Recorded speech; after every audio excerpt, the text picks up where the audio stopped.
Okay, welcome everybody to another live stream. Um, this is reviewing geometry and graphics functionality for upcoming version 12.2. And because I just happened to notice this immediately, collinear C, what on earth is the relationship of that to the synthetic geometry collinearity tester? Uh, well, this is a fast primitive. This is okay. So, as a precursor to this, one part here is to make the whole geometry subsystem more robust and higher performing. Yeah, that's not And going as to get part, you out of, yeah, go ahead, go ahead. no, we can avoid providing it to our users. It just means that they won't have a way to write it faster No, I'm or not talking about robust. that. I'm talking about the fact that in synthetic geometry, there is a collinearity testing mechanism, right? What is it? Okay, Is it geometric assertion or what is it? I think it's a geometric Yes. assertion. Yes. Okay. So you're saying, which is okay, I'm just trying to understand the relationship of the collinearity test to geometric assertions. I mean, I understand it's much more efficient. It's much, it works in a nanosecond or something, but it is the same functionality as geometric assertion. True or not true? I don't know. We have to check. Well, Okay. It has to be the same. It has to be collinear, Yeah. but it doesn't exactly Yeah, do okay. the same. But in the cases where they overlap, it has to be the same. There's no other choice. Okay. well, the difference is n dimension. It work on symbolics. I If you don't care. understand. Geometric assertion just happens to only work in 2 dimensions right now. No, we're not going to have a second function. Anyway, we'll talk about this. I mean, this thing would have to be supported in the symbolic synthetic geometry world, but that doesn't seem too difficult. Okay, let's start at the beginning here. Boy, I've only reported 63 bugs. No, how many of these are mine from graphs and networks? I mean, everything you reported were fixed. I mean, there is basically none of the bugs you reported which are not fixed. That's excellent. When do we get to have one thing I've really wanted? I've been using this graphs and networks functionality extensively, and it's been working great. I mean, given that the whole universe happens to be one of these, it's kind of useful to have this functionality. There are two things that I would be very interested in. One is ordered edges coming out of a node. That is essentially port numbers. Okay, and that's going to come up. That's come up already in the neural net framework. And the second thing is a graph plot that is a downsampling graph plot. Am I making sense? Yeah, we're aware of both of those, and we spent some time on them. So, question is when and what we prioritize that over. Yeah. Well, I think the first question is, do we have plausible designs for them? No. Okay. I think that sort of for the downsampling, I think Charles is now doing actually a very good survey, which will tell us what's reasonable there. That's something we wanted to have for a long time, and it will affect a lot of users.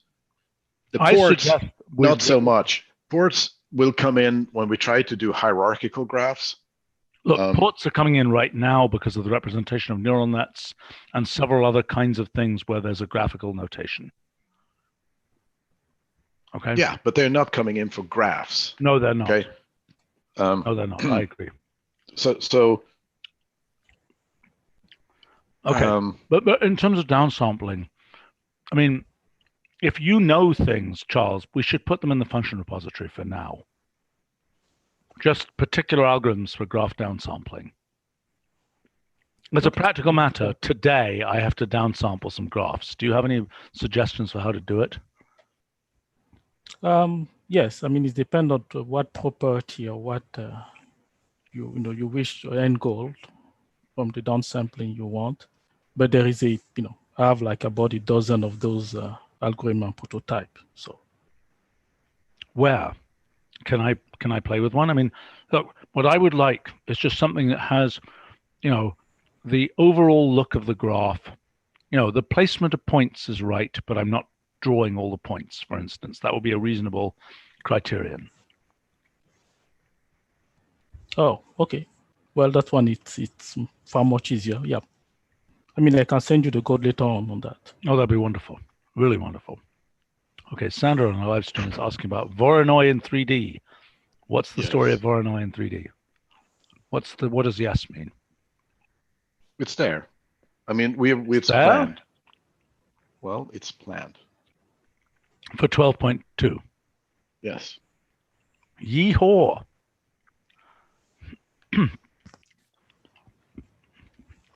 That has been a long road, Roger. 15 years? No. No. We haven't had geometry. Oh, I know that, but I know. Well, anyway. Okay. Okay. But one of the things it needed, there's still one thing that's not done here. Okay. So one of the things it needed was a general polyhedral cell. Mm-hmm. And we have now a general polyhedra. But the other thing it needed now here is because we can only have bounded these cell complexes. Mm-hmm. We need to clip them against a bounding box. Okay. All right. So are you saying that polyhedron now has a different form? No. Polyhedron is polyhedron, but we didn't have anything called polyhedron before. But we had that in 12.1, right? Yes. Okay. But when we launched geometry a couple of years ago. Okay. Convex region Q. Cool. Convex polygon, convex polyhedron Q. All seems sensible. Convex hull. Okay. So most people are mostly familiar with the point case, in which case a convex hull of that is going to be a polyhedra. Mm-hmm. In general. Right, you could have a curved surface, and you could ask for the convex hull of a curved surface in principle. Yes, which is the smallest convex region that includes that. Mm-hmm. And then it's going to have curved pieces on it. It's not going to be a pointy thing. Let's talk for a second about the kind of calculus of what you can apply these things to. Mm-hmm. Right, so if I say convex region Q and then I just have a list of points, is it going to work? It's going to be false, yeah. What do you mean it's going to be false? Obviously, a list of points is not convex. Well, because you're insisting that they put them inside a polygon. Well, a list of points is not convex. It has to include all the possible line segments. And a list of points obviously doesn't include all the line segments. Okay, so you're saying, let's say I can't say square here, but can I say regular polygon? Sure. Okay, nice. Okay, so if I say in here, if I say region intersection or region union of regular polygon with regular polygon 8, comma, oh God, the selection bug drives me crazy. Where's the argument for, oh my God, and the raft is disappearing. Do we have somebody from project management here? Again, I need to report the raft disappearing and the selection bug. So Devendra reported that, got a response. It's apparently fixed in a PR, but it's not there yet. Okay, well, can somebody tell me which argument of regular polygon is the position?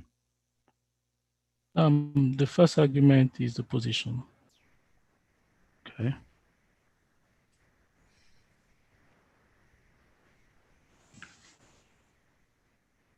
What does that mean? How could that be right?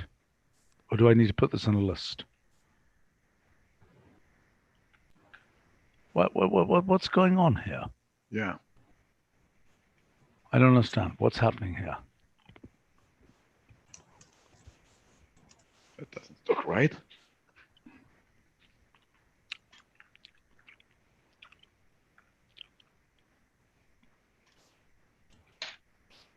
So, oh,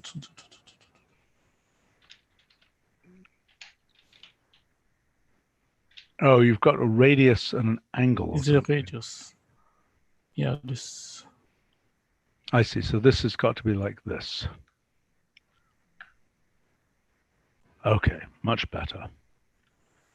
So now if I say graphics of that dandy, and now this graphics object is not going to be good enough, but that region object, If you did region instead of the graphics, you could just work with it. See what I'm saying? Yeah.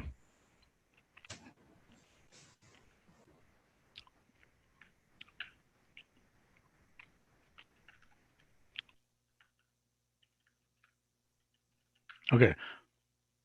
Schluffle.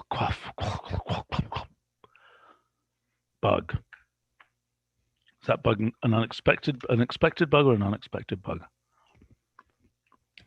Are we seeing unexpected? Okay. You know, my ability to find bugs is really ridiculous.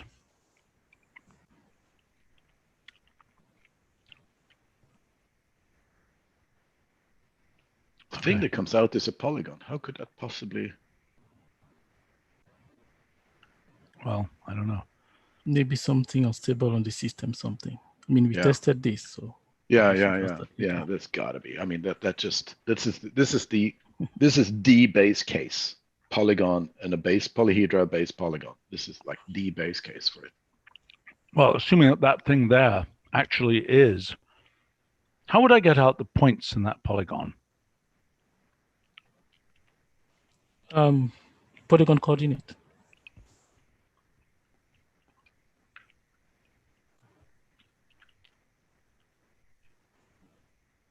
Oh, that was a fail. Try 4. Yeah, it should work. Can you make a note of this? Yep. Okay. And now if I say convex region of that, polygon of that, then it will splat it. Okay. Something wrong. Yeah. Something really basic. Something goofed up. Okay. Yeah. Okay. Okay, what's center points as annotations here? So when you do Voronoi, because what it gives you is basically a minimum distance regions. So within this cell, the minimum distance is the point that was the input point. Mm-hmm. Okay. And for many applications, you want to know what point is associated with what cell. And so people have asked for this, and it's completely reasonable. Okay. And we have annotations, so we will use annotations to provide that you can extract the center point. Okay. For each cell. Bounding region. So that's an existing function that's been extended to do ellipsoidal regions. Yeah, so that's one case. That's one more type of bounding region, which is the minimum volume oriented ellipsoid, which is,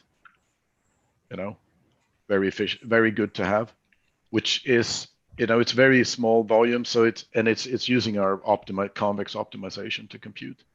But the other thing, go ahead. The other thing is actually works on general regions. That's a much bigger extension in a way. So you can get the bounding region, not just for points, but for any region.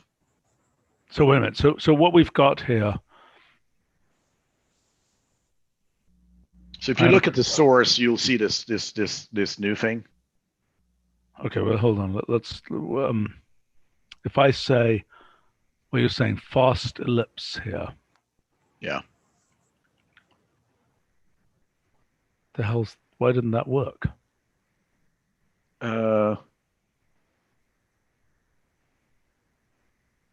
That's 10. What's 10? Oh, those. Okay, I see it. Oh no, it's just the coordinates. It wasn't the polygon. No, but that should work with the points in this case. Something is really wrong in this build. Something is really. It just work. Okay, all right, fine. Seriously busted in this build. Okay. I'll just find out what build it is.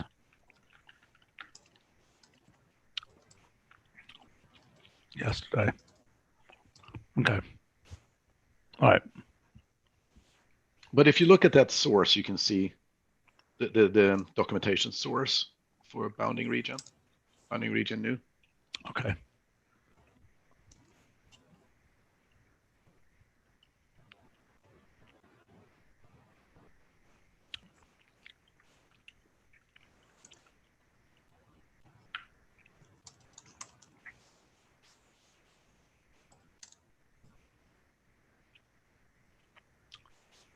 And so this thing of applying to any region, that's substantial. Yeah, I like it.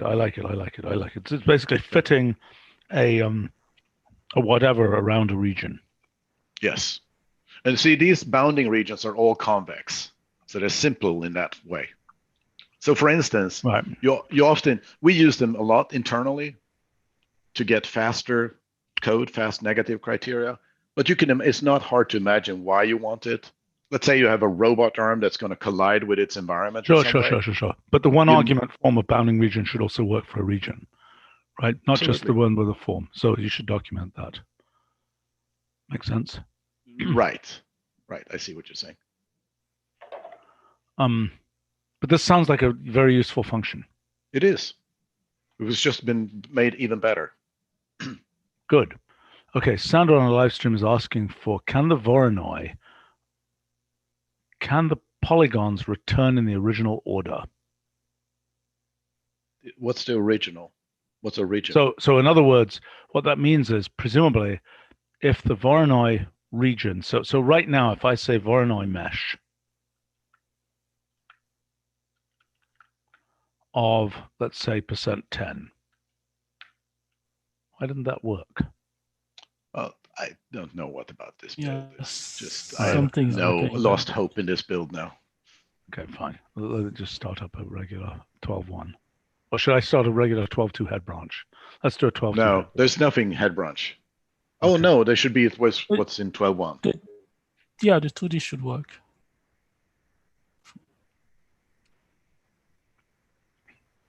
Okay, let's get this, and I'll just look at this for a second. God, this startup is so freaking slow for these things. Oh, it's because we were starting the DocuTools stack.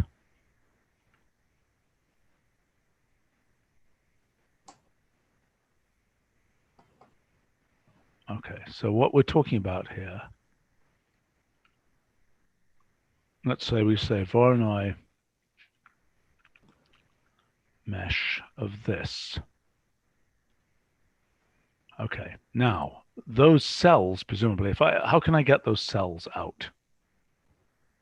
It's like how you get the cells from a mesh. So mesh cells, it's a mesh that you get there as a mesh region. And there's no way that they are related to that original. So no, you can't.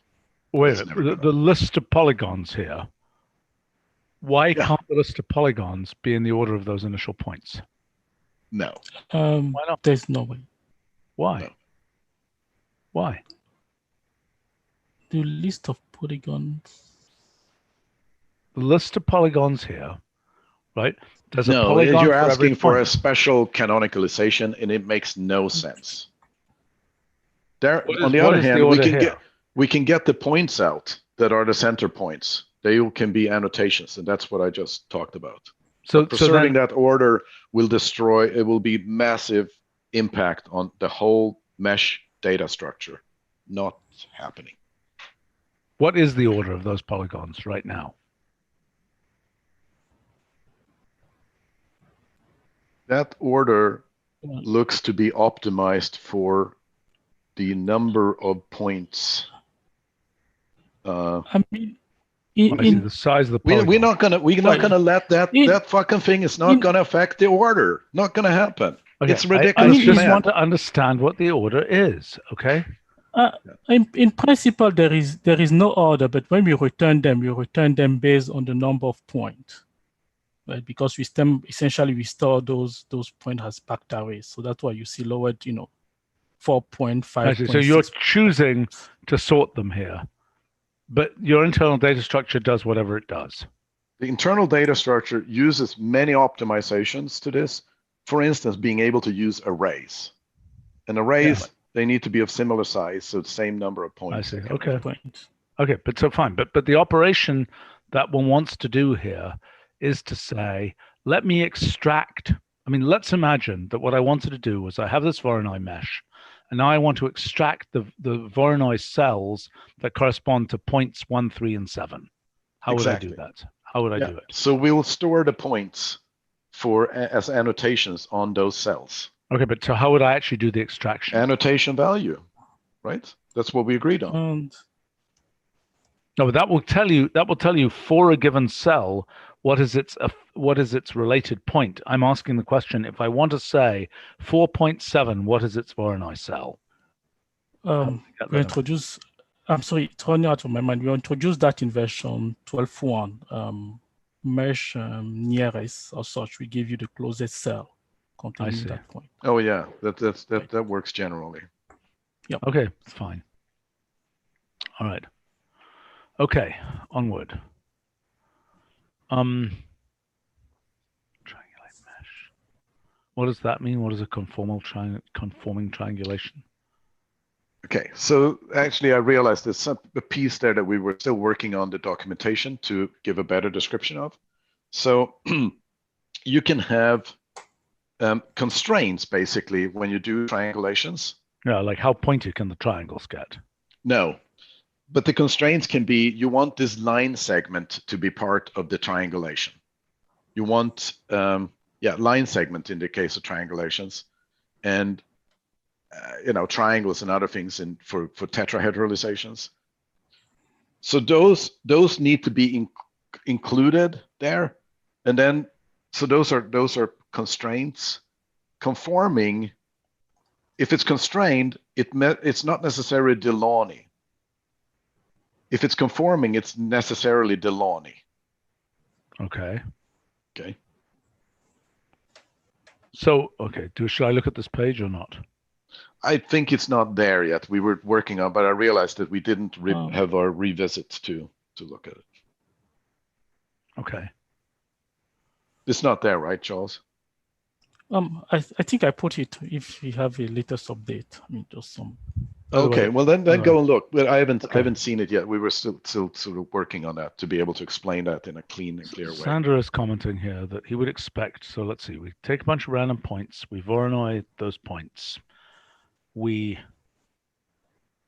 Okay, let's try it then. Okay.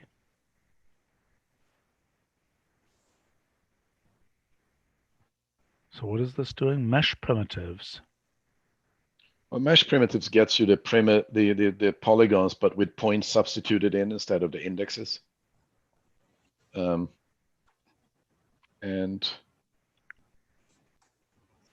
This is this question whether it returns in the right order. Right. This doesn't. Oh, it's just the order. This doesn't work because the order is not, because the order doesn't follow. Well, that's not a contract that we're going to sign on. We've never signed on. We've never signed up to do. Not going to happen. Right. But so in the new form where there are annotations, instead of saying points here, you could be saying annotation value of that mesh primitive instead of that point there. Yes. And then it would work. You can get the primitive that way. You can get the polygon that way.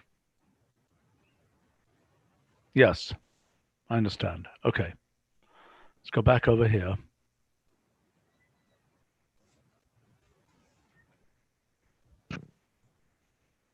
Is this It's not there. Okay. It's not all there. Right. Okay. Let's not handle that right now. We'll need to come back to this at some point. Okay, lovely.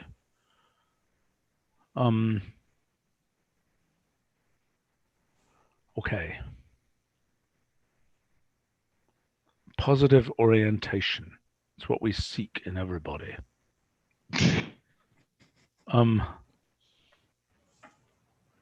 Boy, this is confusing. What's a Q function and what's not? We need to have a further discussion about this, and this is not the right group to talk about this in. Right, but we do need it soon because this as I said, is schedule an LCC meeting about Q.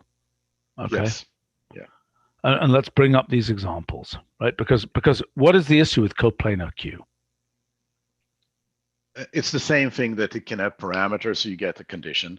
You get I a see. Boolean condition that will evaluate to true or false with concrete values for those things, but cannot return true or false as is. Yeah, I understand. I understand that. It's an unsignable contract for us, the Q contract, right now. Right. But the question is, do we change Q or do we do something different with condition or whatever? How does that work? Exactly. Okay. So I'll push for that meeting. Fine. And I also want to understand, for these things specifically, I want to understand their correspondence to geometric assertion. Because all of those issues, except coplanar, because we don't have 3D, will be things that show up in geometric assertion, possibly under different names. Make sense, Charles? And I don't understand what positive orientation I mean. Does that mean clockwise and counterclockwise? Yes, in 2D. Yeah, okay, so let's understand. I think this is a general ND, positive orientation. So. What is the generalization of clockwise in n dimensions? It's the right-hand rule in 3D. Okay. And in general, it's a determinant with positive sign. Or the position compared to the hyperplane. Yes, that's another way to get intuition for it. So there's a hyperplane defined by a bunch of points, and then there's another point that's being added. Is that what you're saying? Yes.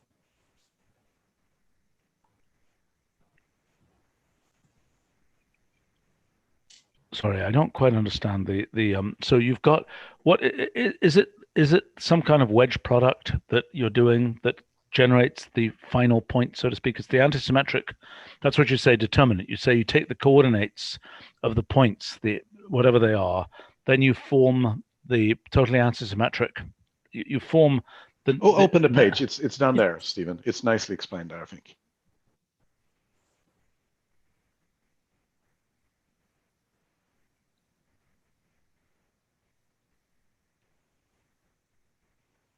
P1, P2, P3.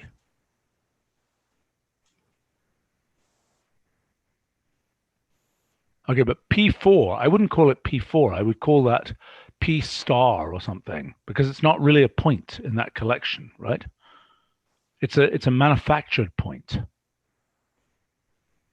Or did I misunderstand something? No, it's not a manufactured point. Yes, it is. Yes, it is. Positive orientation of P1, P2, P3 is a right-hand rule where there's been a point P4 constructed from P1, P2, P3. You see what I'm your saying? definition you're looking above there is the 2D. No. I'm looking at this one here. I'm looking at this case here, right? You're saying positive. But it's the same in 2D. You take the orientation of 3 points, not 2 points. Yeah, I'm sorry. Yes. I'm confused.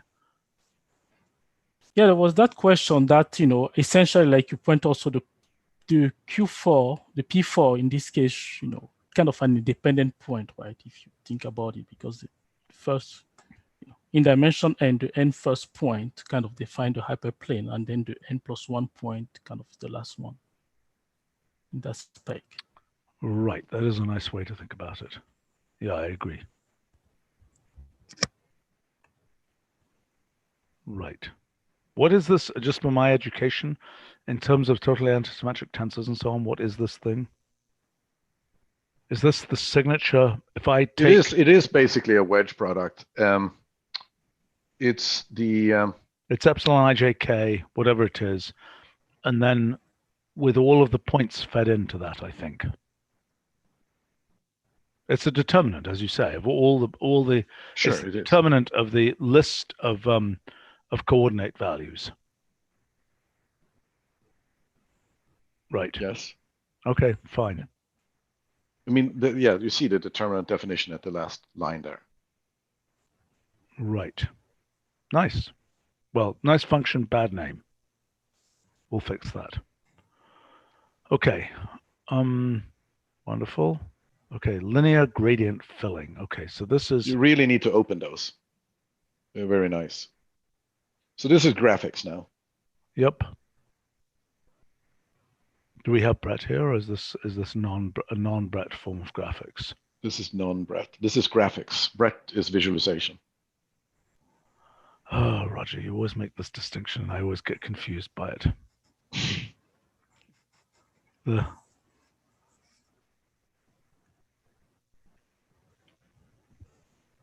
So these are various effects so this is the analog. So let me just understand. So this is just in sort of naive stuff. This is if I say graphics of, what is it? What do we call it? Cross hatching, hatch filling. Disk. Okay, I get that. Yep. Okay. So this is now, so if I say linear gradient filling. Is that prototype? Well, Wrong version. Yeah, yeah, wrong version.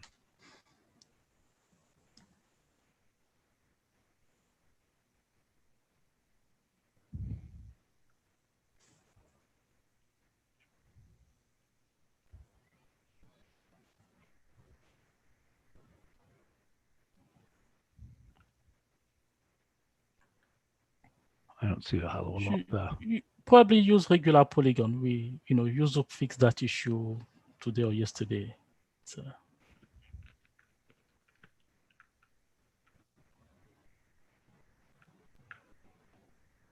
Okay.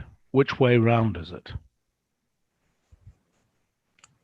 So I don't understand what you mean. Or does it go, is that point the last point in the polygon? Oh, from left to right. Always from left to right. No. No, sorry. That point is the last named point in the polygon, right? Yeah, that's the last named point, yes. Right, which is why circle doesn't work, because it has an infinite number of of points in it, right? Yes. It's okay. It's going to be, but do regular polygon 100 and look at it. It looks like a sort of disk. Yeah, but what's it going to do? I'm trying to understand. What's it going to do for a weird shaped object? Same thing. No, I understand that, but my question is this. There's two ways you could do it. You could either sweep left to right, or you can color based on, in other words, if I had a region here, right? Why isn't it better to sweep systematically left to right? This is like the numbering of the points, which you just explained was undoable. So, for example, if I take my previous, look, if I take this creature here, okay, and I say graphics of that, right? Why do I get that? Well, because region is not supported as a graphics primitive. How do I get the graphics of that region?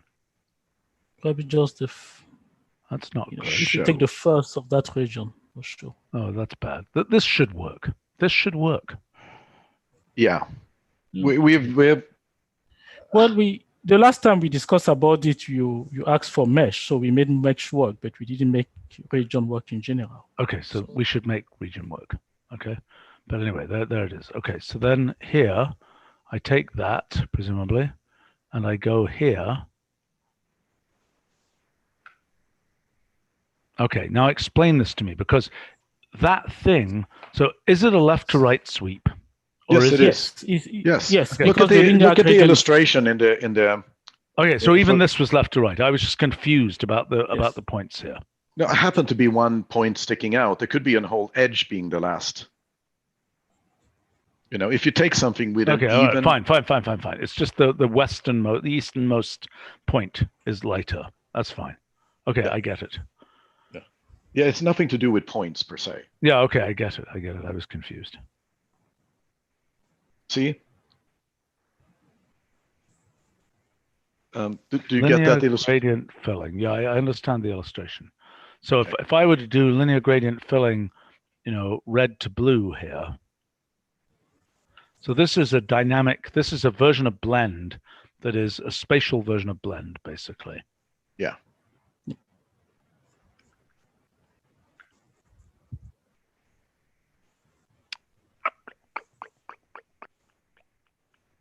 Is that the only way to do it? Can I not have something which is a smoother blending? You can say where. You can specify. Can you see that in Yeah, the I in the can ref see guide? that. I can see that. Okay.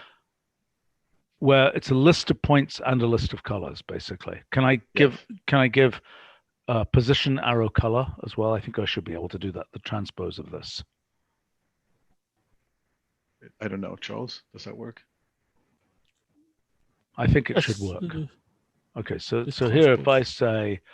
I say in this, I say, so position, is it a position XY position or merely an X position? Merely an X. In I think that the name position is a bit confusing here because it's just a 0, 1. Okay, so if I say 0.2 arrow red, 0.5 arrow yellow, and I'm going to be mean, minus 0.4 arrow blue. And I get an error. Well, we don't yet support that form. So if you write 0.2, 0.5,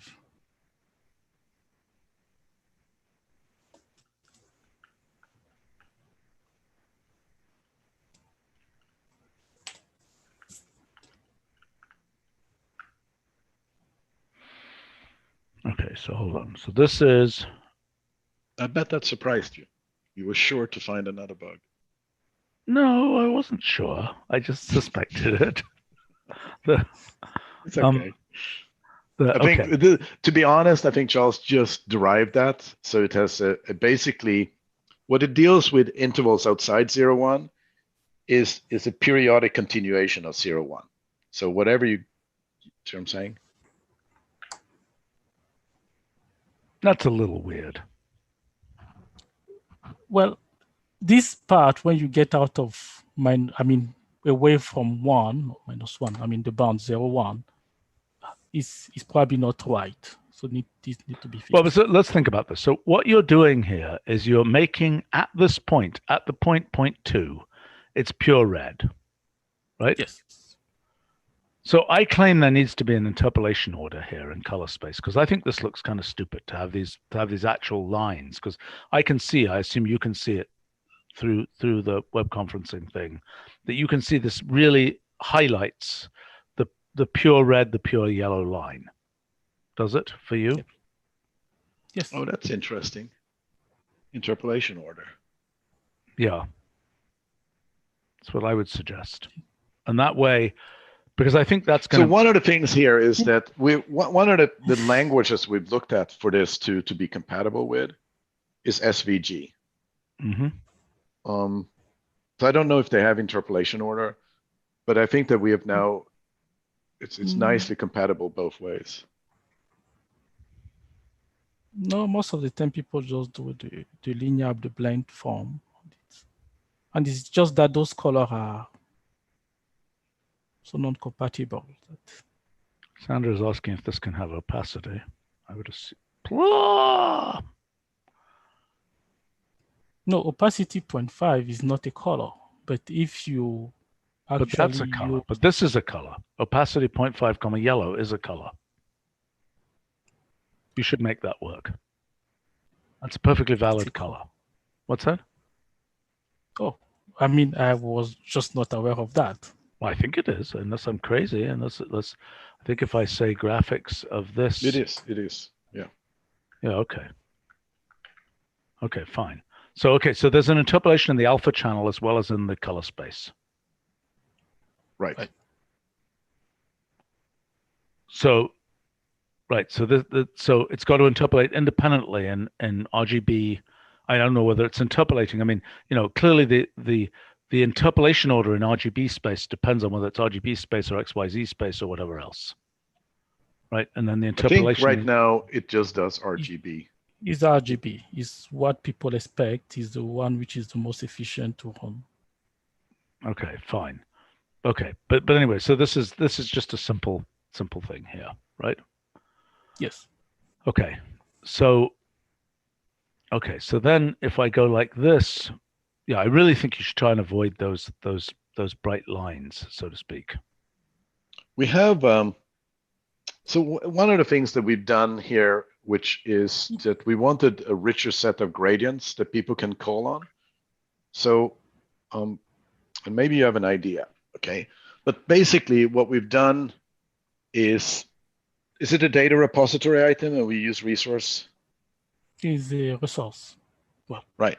So we allow for a ton of other strings, hundreds of other strings, just as we allow for hundreds of other strings in NetModel.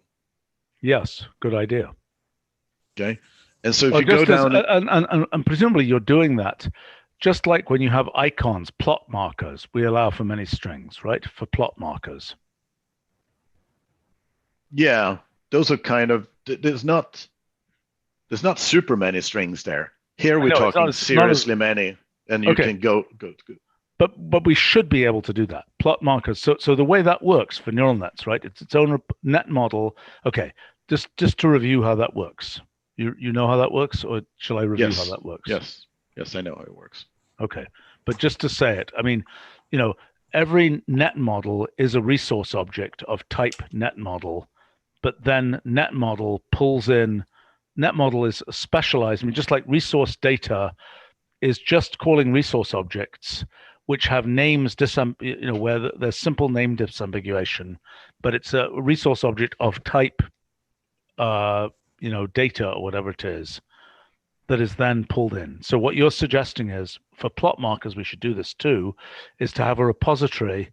So one question is, do we want a combined repository of things like plot markers, textures? I mean, I could imagine a repository of textures, et cetera, et cetera, et cetera. How do we want to do this? I mean, to me, it seems like gradients, textures, et cetera, those are the same kind of thing. Sort of. I mean, I don't think we really quite, I mean, we are gearing up for doing more textures in the next release. Okay. This is the one place where we can do something now, not plot markers and these other things. Yeah, okay, I understand. So what you're saying is, and I think it should be in the examples, if nothing. Oh God!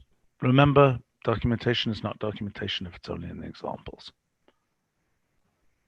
Where can I see it, Charles? Is it in applications or?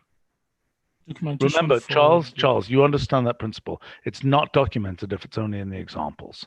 Yeah, we haven't documented it yet because it's not yet in the resource. The part of color data is actually documented. So. Okay, so hold on. Where should I be looking here? Basic, I think gradient color, the second application section.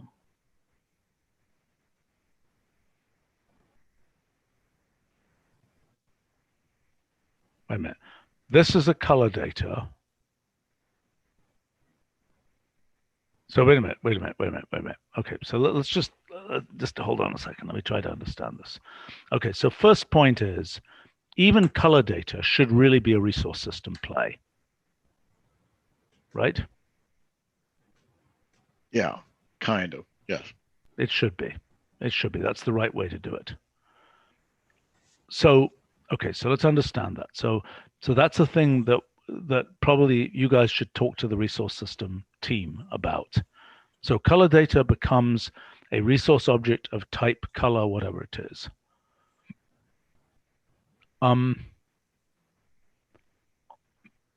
Then it's not a small change. There's a ton of things that, it's not a small change. Really? It doesn't just, as far as your system is concerned, doesn't it just call color data and get a color back? Yes. Right. So the question of where if color data doesn't no longer work. No, color data would work fine. No, what I'm suggesting, Roger, is that color data is backed by the resource system, okay, which gives us a documentation channel for color data. Do you see what I'm saying? Oh, I see.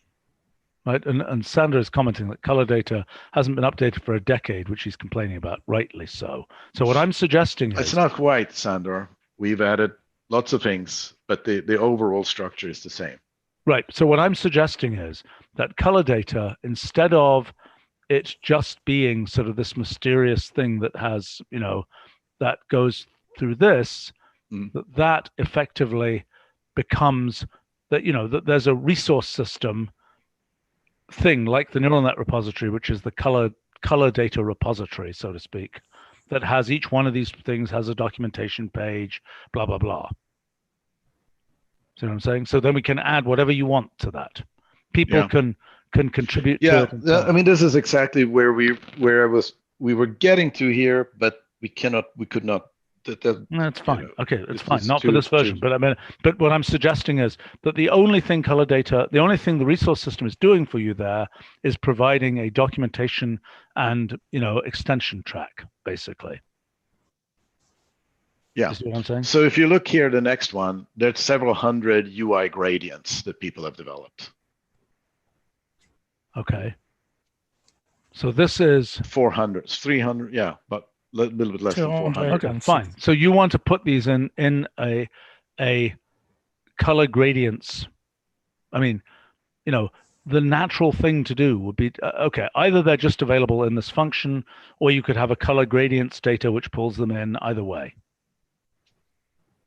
But whatever happens, go ahead. Yeah, I said the plan was then to actually have a color gradient, resource to actually pull it out. That's fine. That sounds like a good idea. And that should be extremely straightforward to implement. I mean, like trivial. Right? The only thing that will be non-trivial is the structure of the documentation pages in the color gradient. Yeah. I don't think every gradient needs a page, But Roger, that's just the way this works. Just give it a frigging page. It's okay. And we also now have guide pages for repositories. Okay. But let me just ask do you think we should have a new repository or the data repository? I do. A new repository. I would have a new repository because I think it's a question of how you're going to use these things. If these things look, the neural net repository could be the data repository, but frankly, the documentation of these will be kind of stupid in a data repository form, right? These want different documentation. I would recommend having its own repository. I was teetering because it felt like it's an interesting use case, but it's not big enough. And well, okay, so I've got two possible suggestions, and they may or may not make sense. Okay, we've got a number of other things like icon data, which could be its own repository, right? Or, I mean, look, repositories were intended to be somewhat lightweight. They've been used in a fairly heavyweight fashion. I mean, I fully expect that we'll have 50 kinds of repositories. Like axiomatic theory is about to get its own repository. Okay. And, right now we've got only 20 or 30 axiomatic theories, but we're going to have a bunch more. And each one needs a documentation page. So why not basically use the repository system to do that? But so, I mean, what we've got we've got icon data, we've got plot marker data, we've got color data, we've got your gradient data. The question that I have is, do all of those things, should they all be one kind of repository, in one repository, right? That they're something like, graphic objects repository. Yeah, I don't know. I think it's going to take some working through here. Okay, so here's what I suggest. Because we have plot themes is another one that seems obvious. I think they should be separate repositories. I think it's okay. Plot theme repository, you understand what it is. It's okay. Mm-hmm. It's a plot theme repository. It's got a top level page. It's all, it's got a big guide page about plot themes. And that guide page will be different from the guide page about gradients, because the plot themes guide page will show samples of plots. The gradients thing will just show the gradient, etc. Mm-hmm. As I say, I think the only non-trivial thing about a separate repository is the pattern for its documentation pages. That makes sense? Yeah. So that you have to define. It's a question for, okay, Sandra is asking, is it blended in RGB space or LAB space? It's blended in RGB space. And so I know, Sander, if you give a nonlinear space like HSV or LAB or something, that's not really the correct thing to do.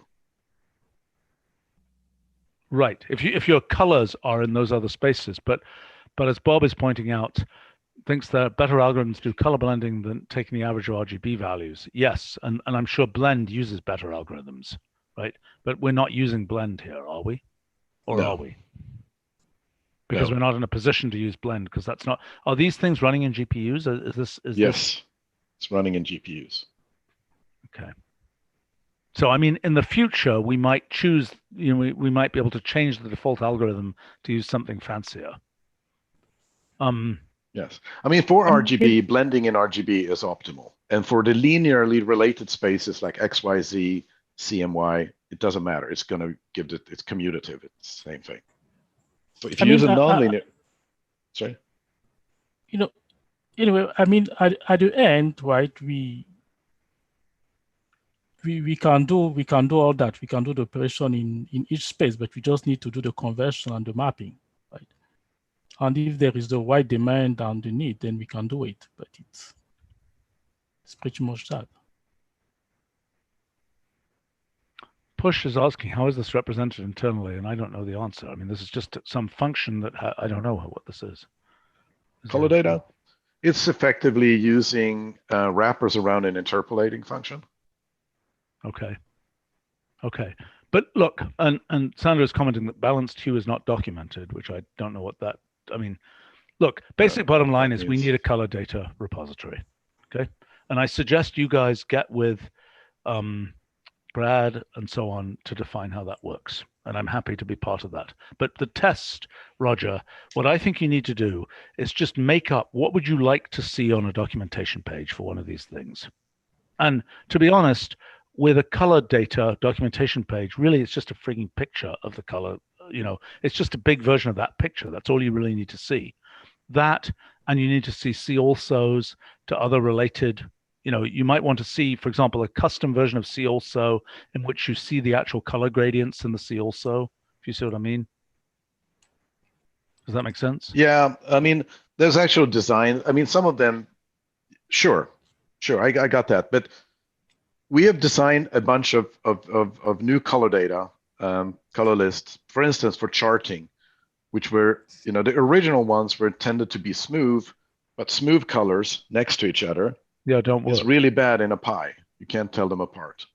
Right. So I've got a couple of comments here. So in the color data repository, one of the other nice things is that you can have examples for a given, have two things. You have examples like using it in geo region value plot or something.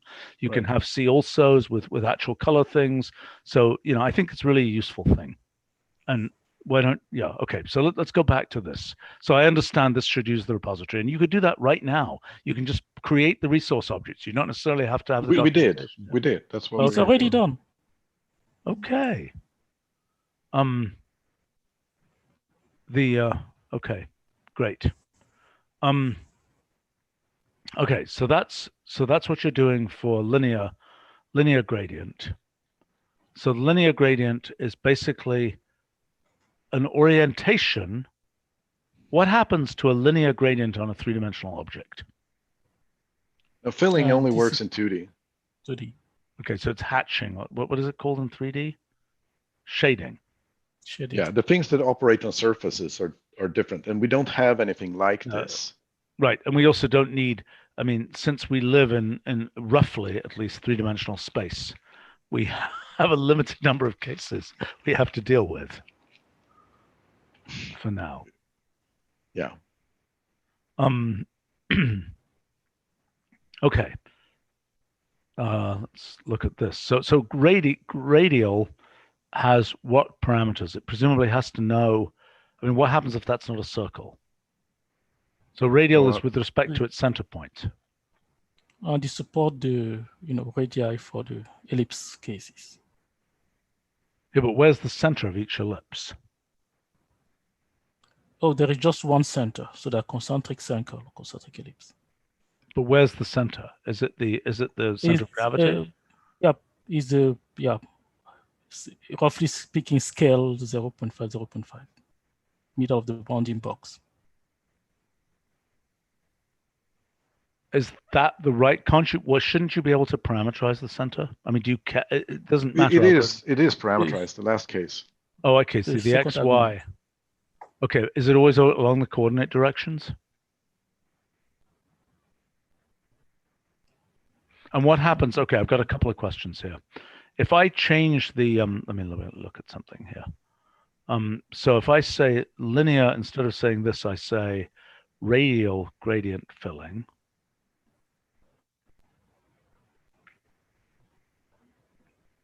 Okay, a little bit weird. I mean, that you know, that circle is a little weird. Okay, so now my big question is, if I change the aspect ratio of this picture, what is going to happen? Okay, I guess that makes sense. So in other words, whatever you set as the ellipsoidal semi-major and semi-minor axes, they will be scaled by the aspect ratio, correct? Yes. And now if I were to make this, how do I do that polygon at a certain angle? I can say an r and a theta here. So I can say 130 degrees. Why didn't that do anything? Am I confused? I mean, a disk will pretty much look like a disk. No. I moved it. No, why didn't that change the axis? Oh, I mean, if you do I like see. seven, No. I It's the understand. starting of the rotation. Right? yeah. Yeah, So yeah, if you right, do right, 7 right. points, you can kind of probably 5 or something. Yeah. Then I you do can see it. 4. Okay, there we Yeah. go. Okay, so this is, so if I had aspect ratio 1, then that would look like a square with that circularly in it. Okay, so what happens if I want to change the orientation of the semi-major axis here? Yeah, we don't support that. Could you? And most of the people. Yes, if we add this specification, but I don't know whether we care particularly, but I mean, it seems like but this radial thing, what is it typically used for?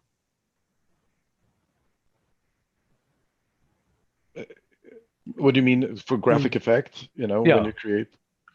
I mean, so this is partly in sort of in graphics design, right? So you might have these are used for UI elements. These are used for anything illustration, anything for graphics designer So might use. you're Tim. What does Tim want to use this for? I mean, usually like most of the web page or most of, like, you know, we just say graphic design. And if you look even the basic example there, you show even some basic visualization where it's actually nice to have a gradient as a background. Okay. To, you know, convey more additional information and such. I mean, all of our charting would obviously use this because we sort of faked it when we did charting since we didn't have this. Okay, so Sandra is commenting that aspect ratio, is this inconsistent? Aspect ratio between hatch filling and that's keeping the same angle here. Am I confused? What's going on here? No, but this angle, this never has an angle, right? This is always on the coordinate axis. So it doesn't have this issue. Right. Okay. Okay, where's the basic examples for radial? You can sort of think of it as a stencil. You know, your primitive is a stencil. Yeah, I understand. So this is kind of giving us, I mean, just yesterday, somebody was suggesting glowing for some, what was that for? That was a glow. Oh gosh, what were we looking at yesterday? Radial axis plot. Yes. Oh, hypnoglow, right. That was what we were looking at yesterday. That was the style called, yeah. Right, and so is that achievable with radial gradient filling? Don't know. Maybe. Okay. Yes, if you have a sequence of polygon, you can pretty much emulate it. Okay, well, this looks nice. I mean, I'm not completely sure. I see radial gradient filling, open, close.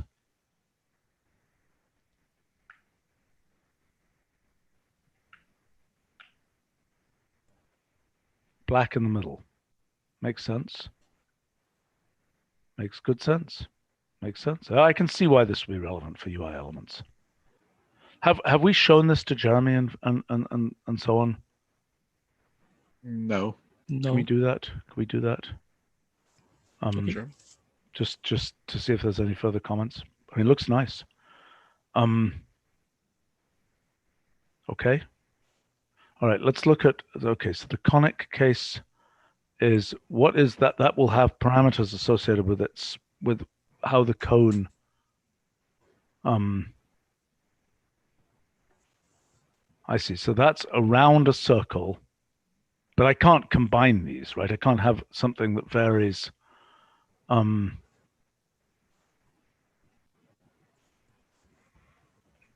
Yeah. Bob is saying, does this mean we can now import other SVG graphics? But then saying, not that people use SVG much. What, don't they? What do they use?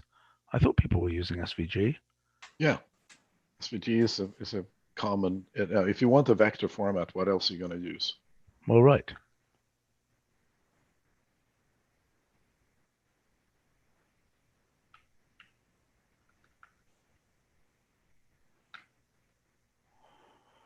Okay, so this means the red, what angles are these things at? If I've got two things, so conic is equivalent to linear, am I right? You can see the coordinates there on that second illustration. Probably should have been on the first one too, in the guide and the reference page. See. So the first element goes, what is happening here? Why is this?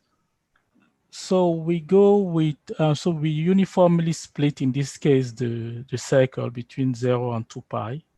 Okay. So with the positive x-axis being the 0.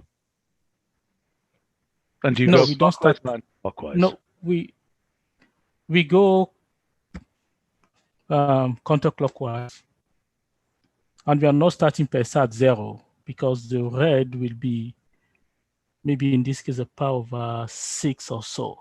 Right? So we kind of uniformly split the space to position them, and then so essentially at the beginning there is roughly a range of from 0 to 1 and the step of 1 over 4. You've completely lost me. Me too. I'm breaking this radial, this angular region into, I start at 0 in standard theta, r theta coordinates, right? 0 is the positive x-axis. And my other choice, so if I were to go red to red, right, I would just be uniform red, right? If I'm not mistaken. Am I confused here? That's a bug. Yes. Bug. I'm so proud of myself at the number of bugs I'm managing to find. No, that one I kind of made a decision that the one argument. I think you should just put one argument. Why not? It just means uniform. Okay, you can just evaluate that. Okay. Yeah. Okay, but so once we have 2 here, that says positive x-axis is red, negative x-axis is yellow, right? Or am I confused here? And if I were to go red, yellow, blue, yes, I would get that yellow would be at 2 pi over 3, blue would be there. Okay, that's what I expect, right? Yeah. Okay, so far so good. So now, is there any issue? Is there any further issue here? That looks like it's the story. And then if you want, I see, there you've got the theta values in radians here if you want to give them.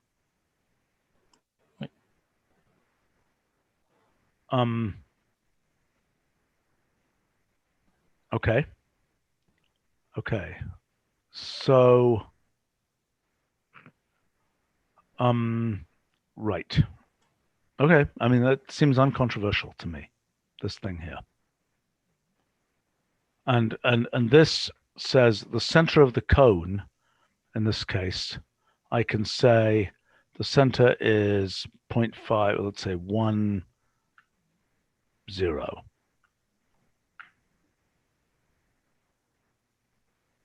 Let's move it in a bit. Let's say 0.50. That confuses me. Why is the center of that cone not O? It's with respect to the bounding box. It's not with respect to user coordinates. I don't think that's Well, right. I think you should say scaled if you want it relative to the bounding box. Yeah, so okay, sorry. In this case, we forgot to put scale angle. I mean, we didn't put that there. It should be scaled, yes. No, And I'm saying this here should be in user coordinates. Why isn't that in user coordinates?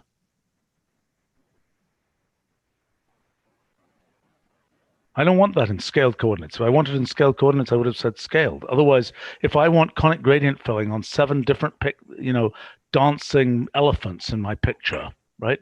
I want to know the coordinates of the dancing elephants, and I want to put the conic gradient filling centered on the head of the dancing elephant, not in some weird scaled coordinates. You see what I'm saying? I claim that centering should be in user coordinates. Do you disagree? Yes, because we went down that part. So I'm just trying to have my mind back on that. So the point is that when you say user coordinate, right, it's referred to the actual object we draw, right? Like in this case, you have a regular polygon. Mm-hmm. Right. So essentially, so you mean we need to compute the plot range, locate the user coordinates in that plot range and do that. And I think that was not possible. Okay, well then what I would recommend we do is to say that is to document it as using scaled. Yes. So, I think for linear and maybe one gradient, day we'll be able to do user coordinates there. Right, as in document it by saying the thing we support is scaled at 0.50.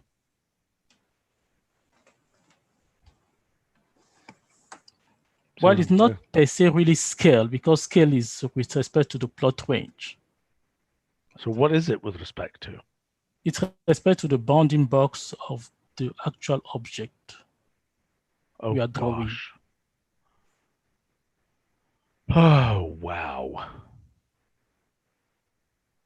This concerns me a bit. I don't think that's quite right. I understand what you're doing, but nothing else works that way, does it?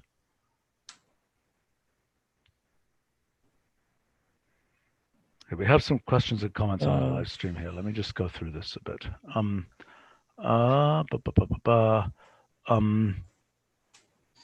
Okay, so Push is saying in the case of texture lookup, one could use color gradient for height maps as well as bump mapping. Yes, but we don't have the texture repository yet.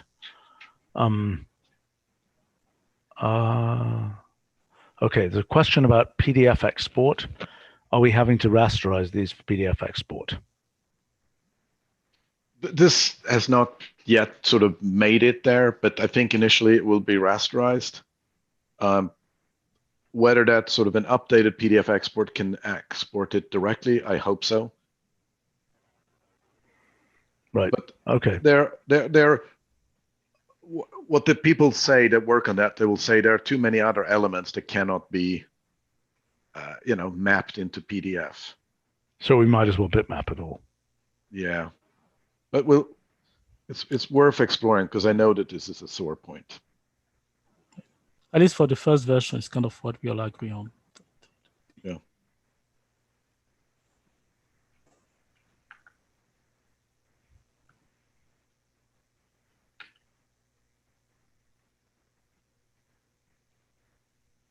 What was wrong with this? Why isn't that? Oh, I'm giving the graphics of it.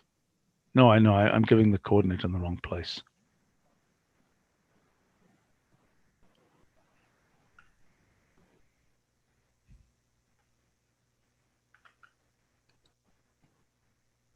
Why is? Oh, yes, I do want graphics of it. Am I giving the coordinates in the right place? Lovely, magnificent.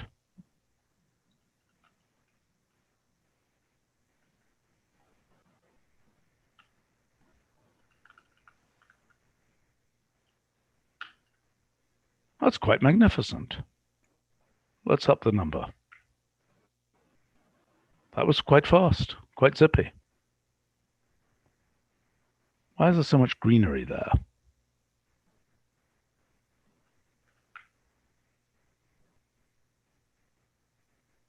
That's very nice. Let's up the number. What's that? Okay. No, this is very respectable. 3,000. It's very respectable. Yeah. That's really good, actually. I haven't seen that before. Yeah, you can pick it up as an example. I'll store this in my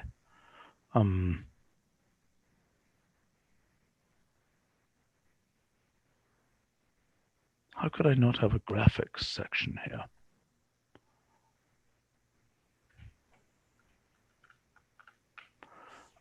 Okay. Well, good. All right. So one flag there for this question about what the XY means. I'm a little concerned about that. But otherwise, this seems reasonable, and it seems like the padding. What is this? Why do you have to do that? What is this padding thing?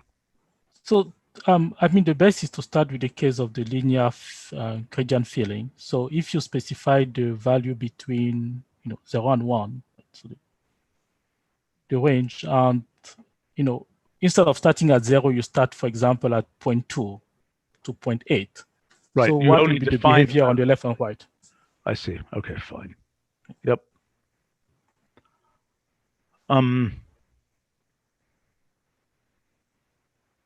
Okay. Is tech export supported? I assume these pictures can be exported as tech, although they have the same rasterization behavior as for PDF.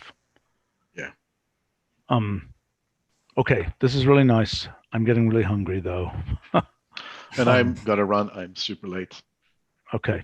All right. So we'll continue this. We'll have to pull in another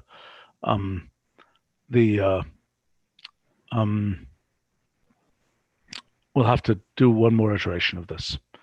Sure. But these are 3D graphics formats. And is this allowing us to get closer to importing generic CAD files and things? Not these ones. But is this for export that we can do boundary mesh region and so on? Is this for import here? Import. I didn't know BYU supported complicated meshes. I thought it was a very simple format. No. Okay. Well, that's good. Can we do this for export as well? That we can take a boundary mesh, or have we already been able to do that? Yes, we could do that. But they are fundamentally graphics, they're DCC formats, digital content creation formats. So their emphasis and correctness in geometry is sort of often questionable. And they're often produced by some graphics program that makes it look good, but be geometrically incorrect. So. Yes, I understand. All right. Sounds great. All right. Good stuff. I'm pleased to see these fillings. I had not really, I hadn't known these were coming. They're nice. Is that a fairly complete set, or are there like a whole zoo of other ones that we still have to think about? Of fillings? Yeah. We have nothing more planned for filling right now, I think. But okay, we're full on fillings. There's a lot of shadings coming. Okay. Fillings are full, but we've got more to do in other things. Yes. All right. Great stuff. Good work. Thank you. All right. Thanks. And thanks to folks on the live stream. We'll see you another time.